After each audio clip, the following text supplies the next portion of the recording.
said, I also know some of you guys are waiting for a few videos that I promised. Just be patient with me, guys, because for example, like the Dutch low kick video, you guys, almost all of you voted the highest on the Dutch low kick video. For good reasons. A lot of you guys think that the Dutch low kick is like the easiest kick for some of you guys to learn. So in the votes I put the Dutch low kick, the spinning heel kick, the side kick, and the roundhouse kick. Now, most people will assume the low kick is the easiest because it's the lowest, but it's not. Surprisingly enough, even though the order you learn kicks usually is front kick first, roundhouse kick second, side kick third. That's usually the order that people learn kicks in. You guys will be surprised. The easiest kick is not the low kick. The easiest kick for someone to learn and apply in a fight successfully is the side kick. And the side kick, the side kick is the one that you guys voted for the least. But the side kick is the easiest kick. You guys want to know why? It's a stomp.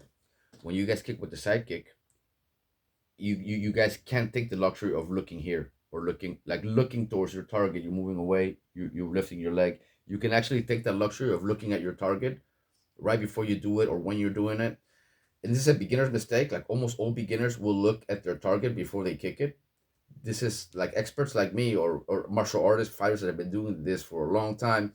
We will see that. Like if it's someone who's sort of a newbie or hasn't been fighting that long, wherever their eyes goes, you already know that's where their shots are gonna go. It's not that hard. You can actually predict it before they throw it if they look, and a lot of times they telegraph. A lot of times they're slow, so it's like double. They give you two signs of what they're gonna do before they do it. You're like way more prepared before they come. It's like that Austin Power scene where he's gonna run someone over with a real heavy truck, and the guy's screaming, but the truck's moving super slow. It's kind of like that, like am I supposed to be scared? You're moving in slow motion. But that said, the side kick is the easiest kick. Reason number one is this: you can just look where you're gonna kick with that kick, and you can still connect it most of the time. With the low kick, a typical mistake with the low kick is also people that are not that experienced. They will look down first. I mean, look at my face. You're fighting me. Boom, boom, boom, boom, boom, boom, boom, boom. Right? You're fighting me, and then I already gave you maybe one low kick, and I connected it maybe because I'm throwing the punches you didn't see.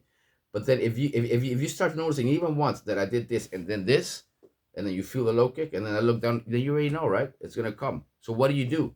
What do? You just simply throw a punch to my face. As soon as I'm throwing the low kick, you just stretch your arm out. So a low kick by itself is a lot harder than people think. Another thing that's very hard about the low kick is to land it on the right spot. Most people kick way too high. Throwing the low kick and landing it in the right spot where it hurts is not as easy as you guys think it is. It's really not. Almost everyone kicks too high. And this is the thing, what I always teach my students: you're almost better off kicking a bit lower.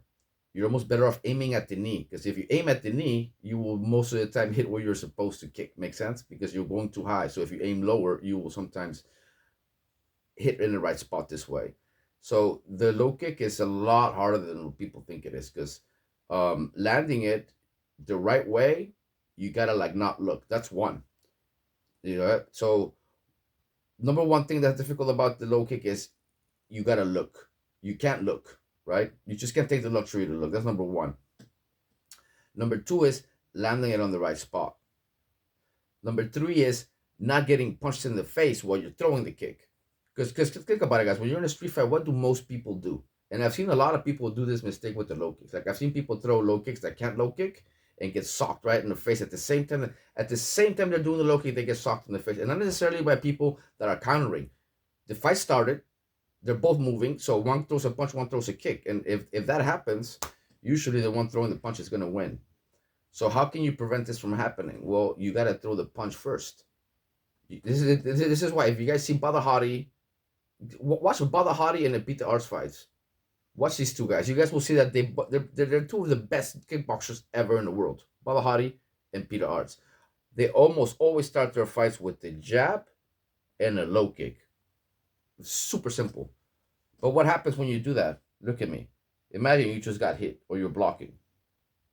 You're not going to see the low kick as good. Versus if I'm here, even if I move and throw it, you're going to see something. So this is why we combine punches with kicks. A low kick is super effective, but it's a lot better if you do something with your hands first before you throw the kick. Makes sense, right? Pop, boom, pop, boom. boom, boom.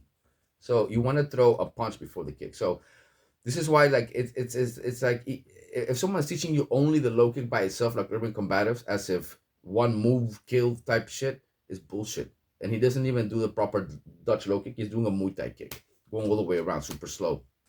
Um, that's not the way you guys want to kick. So, and there's different ways to throw the kick. So this is the two things about that kick, right? A third thing that makes this kick difficult is how to counter it. So in order for you to be able to even throw a good low kick, you're gonna have to know how to take it to the thigh. Makes sense, right? Because if you know how to take it and you feel it and you felt the pain of someone doing it properly, you will in turn also understand the kick way better and you will perform the kick better as well. This is why